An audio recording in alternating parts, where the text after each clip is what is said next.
যে আজকে আপনার নামে যে লেখা যে ব্যানার ছিল সেই ব্যানারটা ছিঁড়ে ফেলা হয়েছে।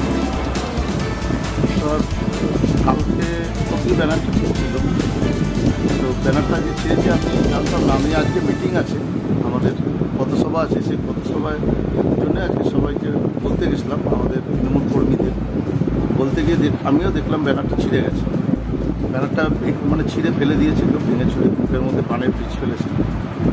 যাই হোক, যেটা করেছে। আমরা এমনি সমস্ত আমাদের যত কর্মী আছে সবাইকে বলেছিলাম আমি যে কোনো পার্টির, কোনো দলের কোনো ব্যানার, পতাকা, ফেস্টন কোনো কিছু ছেড়া যাবে না, কোনো কিছু করা যাবে না। আমাদের এখানে ফেয়ার ইলেকশন করিয়েই আমরা জিতব। কেন আমরা 12 মাস মানুষের পাশে থাকি, মানুষের সঙ্গে থাকি, মানুষের কাজ করি। আমি 12 মাস কাজ করি, মানে এরকম না। আমার একটা কাজ করার আমার ইচ্ছা, আমার খুব ভালো লাগে কাজ করতে, সেই জন্যই আমি কাজ করি, অন্য কোনো ব্যাপার নেই।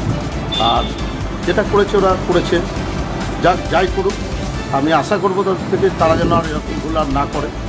আর আমি চাই গ্রামে শান্তি শৃঙ্খলতা বজায় রেখে আমাদের গ্রামটা সুষ্ঠুভাবে চলুক। যে জিতবে, হার জিত অবশ্যই আছে। যদি মানুষ আমাকে চায় তাহলে আমি জিতবো, যদি মানুষ আমাকে না চায় আমি জিতবো না, আমি হারবো, আমি মাথা পেতেই নেবো, সেরকম কোনো ব্যাপার নেই। আমি জানি আমি 12 মাস কাজ করি, আমি জিতবো।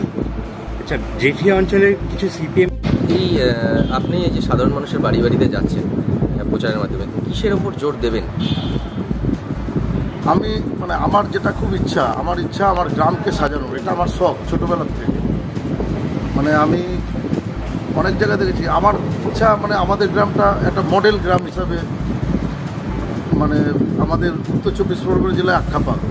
আমি সেইটা আমার করার খুব ইচ্ছা। প্রথম যেমন আমার ইচ্ছা আছে যে আমাদের গ্রামে প্রতিটা রাস্তা ঝাড় দেওয়ার ব্যবস্থা করবো। প্রতিটা রাস্তায় জঙ্গল, ড্রেন সাফাই, জঙ্গল পরিষ্কার, আর হচ্ছে ইলেকট্রিকের লাইট, আর আপনার হচ্ছে বাড়ি মানুষের যে সমস্যা, ছোটোখাটো সমস্যাগুলো। কী সমস্যার কথা মানুষ আপনাকে বলেছে? মানুষ আমাকে অনেক সমস্যার কথা বলেছে, যেমন দেখুন মানে জমি জায়গা সম্পর্কে সমস্যা আছে, ছোটো একটা নারকেল গাছ নিয়ে সমস্যা করুন, কারোর বাড়ির পাশে একটা পাঁচিল নিয়ে সমস্যা, এইসব সমস্যাগুলো দেখব। আমি অলরেডি আমাদের 3 নম্বর ওয়ার্ডে 60, 70, 80 বছরের ঝামেলাও মিটিয়ে দিয়েছি, মানে 10-12টা ঝামেলা মিটিয়ে দিয়েছি। 3 নম্বর ওয়ার্ড 295 ভোটে হার ছিল আপনার আমাদের বিধানসভা 2021 সালে। আর 3 নম্বর ওয়ার্ড আমরা একদম দায়িত্ব নিয়ে বলতে পারি, বিনা রিগিংয়ে, কোনো ছাপ্পা না দিয়ে এবছর আমরা 1 ভোটে হলেও জিতব। আর আমার 4 নম্বর ওয়ার্ডে আমি প্রার্থী।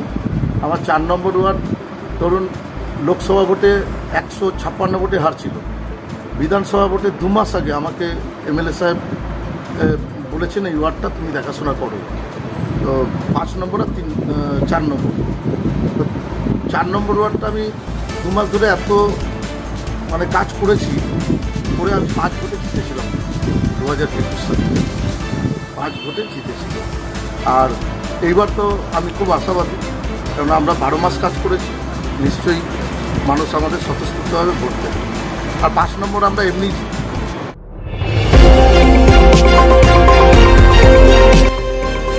আমার বাংলা, সঙ্গে থাকুন, সঙ্গে রাখুন আমার বাংলা।